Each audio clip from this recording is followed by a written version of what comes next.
Welcome to Group 5's presentation for Young Bank on determining loan acceptance.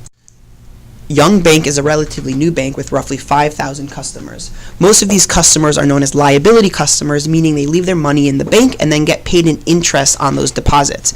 Young Bank would rather make money off these customers, turning them into asset customers by giving loans and then collecting interest on those loans.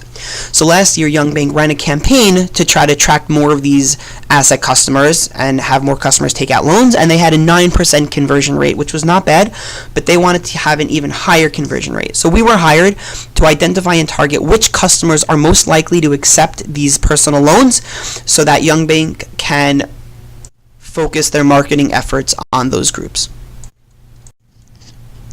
For Young Bank's 5,000 customers, they have 13 different variables that they have data points on. That includes age, annual income, family size, and as you can see, whether or not they accepted the loan in the previous campaign, how much schooling they have, how much years of professional experience, whether or not they have credit cards, online banking, and some other important data points about their customers. You can see here who accepted the loans in the previous campaign based on location, and this might help in order to know if there are certain zip codes that should be targeted that are more likely to accept these loan offers. You can also see here we broke down the loan acceptance by age. You can see that the highest category of people who accepted these personal loans from the previous campaign were in the age 54 to 59 bucket, where the lowest acceptance was in actually the youngest range, the 23 to 27 year age bucket. In this graph, we broke down the income based on age, and the largest number of customers earned between $30,000 and $50,000, and we thought that this was an important graph to see the breakdown of the type of income that these customers are earning.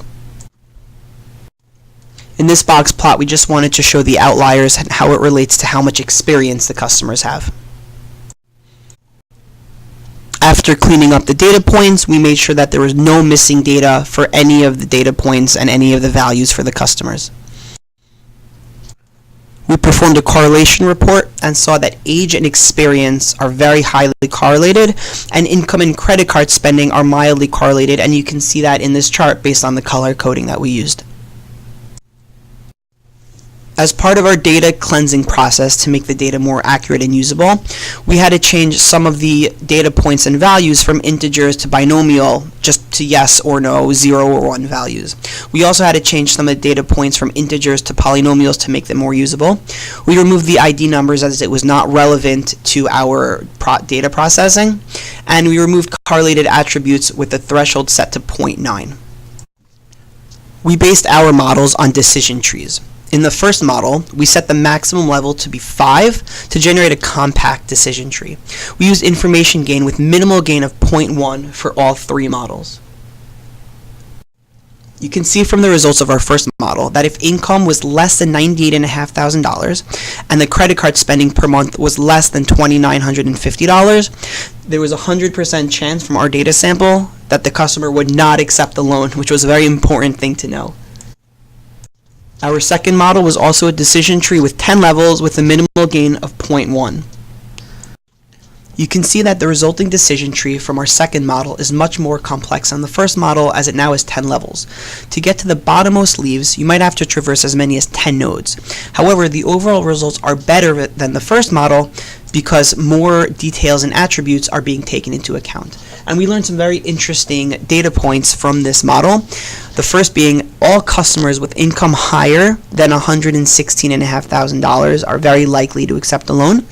And also customers with income between $98,500 to $116,500 who have a family size above 2 and spend over $3,350 on monthly credit card bills are also very likely to accept a loan, and these are 2 important groups to know and target.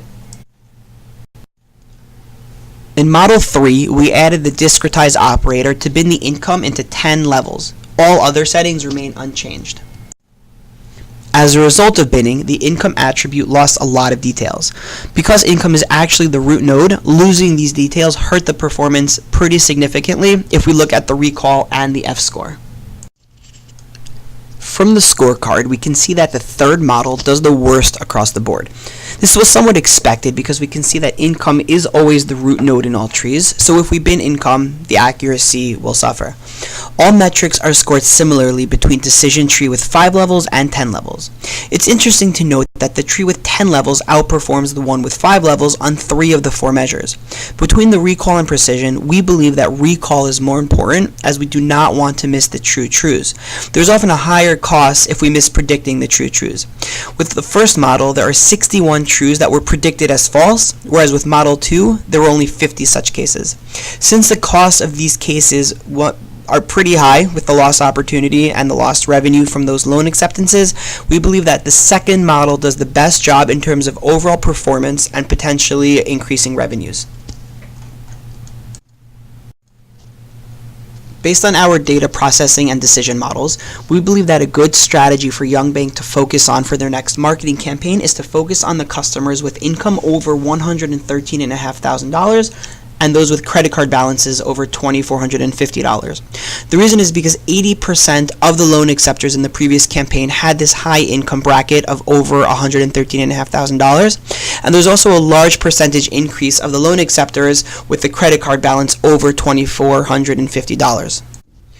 We do want to remind Young Bank, however, that even though right now their goal is to focus on customer acquisition and conversion, they should not forget about their current customers and customer retention, which will require its own strategic marketing plan, which Group 5 is more than prepared to handle.